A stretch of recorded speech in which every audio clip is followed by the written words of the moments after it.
Back to Politics Unplugged. The East Valley chapter of the NAACP is calling on people to boycott Prescott until Representative David Stringer resigns. Earlier this week, I went up north to see how the Prescott community is defending its good name. Officially, Prescott is designated Arizona's Christmas City.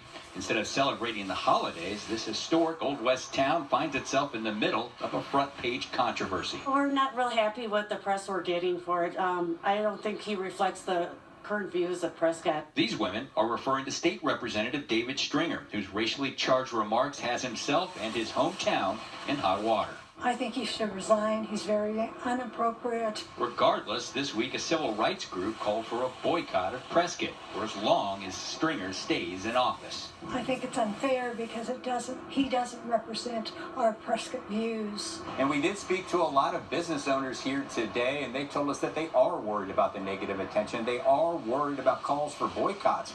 They didn't want to talk to us on camera for fear of hurting their business even more. We tried speaking to Stringer at his law office today, but no one answered the door. But the city's school chief said he wasn't surprised at Stringer's racial remarks. The folks that I work with, we've always said, give him a mic. Joe Howard is the superintendent of the Prescott Unified School District. We've just heard similar remarks over the years, whether it be racial or about socioeconomics. Heard remarks about poor people or disabilities or that type of thing. In the end, Howard wants what a growing number of people across the state want. I'd like to see him resign. I don't see that happening, just knowing his personality. And I am joined now by Roy Tatem, Jr., president of the East Valley branch of the NAACP. And first of all, I just want to get your reaction. You just heard the mayor pro tem of Prescott say, basically, they think it's a little bit unfair that you are targeting their city when they've taken, a lot of actions to try to get Mr. Stringer out of office. Well, let me say I appreciate the mayor and the members of the council who directly, boldly, unapologetically called for Representative Stringer's resignation.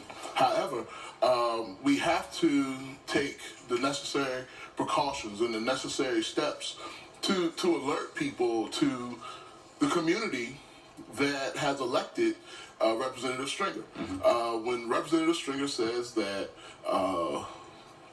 black people don't fit in, and he comes from the community of Prescott and Legislative District 1, I have to first and foremost think about the safety of our community, first and foremost. And so for those that may be traveling to Prescott over the holidays or to shop or to hike or for personal, professional, recreational purposes, we have to make sure that we get the proper message out there in regards to who Representative Stringer is. So no plans to call off the boycott right now, because he doesn't sound like he is going anywhere. In fact, he spoke to the Prescott Valley City Council the other day, gave them a quote basically saying that everything he can, and there it is right there, he says that basically that everything that he has said, you can look, he says it's defensible, everything is accurate, and he actually says there are facts that back up what he said. I have no idea what facts he's referring to in regards to the outside of the physical differences of the color of our skin. And we've all subscribed and believe in what Dr. Martin Luther King taught and preached, that we should not be judged by the color of our skin, but by the content of our character. And from what I'm hearing from Representative Stringer, that's not his moral compass. And so I'm nervous, and I want to get more understanding of the community of Prescott to see if they agree with what he has to say. And do black people fit into the town or city of Prescott and the surrounding communities that he represents? All right, and you've also seen there's some press basically saying that your group, you have unfairly targeted the city of Prescott. So what do you say to that? Well, let's look at the community. I mean, I understand that Representative Stringer has a law practice there. I understand he has some hotel businesses in the city of Prescott. So his ties are mainly in Prescott and probably around the surrounding areas as well. So I think it is quite appropriate to pick. You can't just say we'll boycott Legislative District 1. Most people wouldn't have an idea what that is.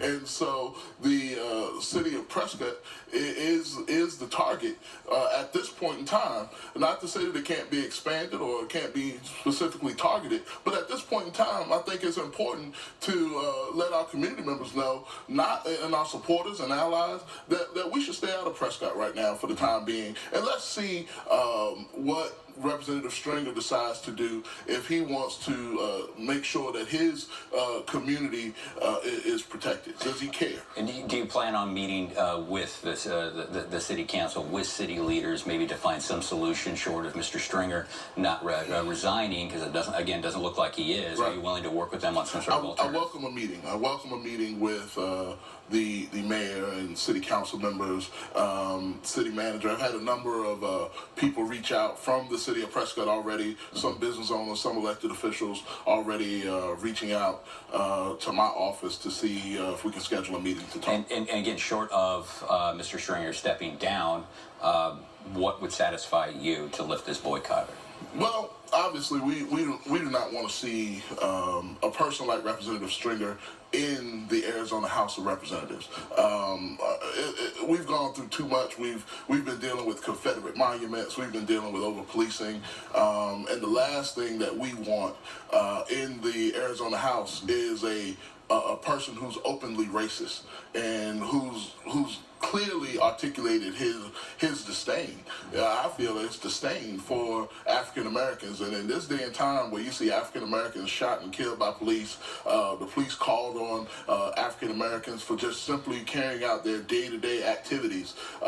We can't afford to have someone in office that speaks with the level of vitriol that he speaks. All right. Well, that is all the time we have for this segment. Thank you very much for joining us, Mr. Tatem, and we'll be right back.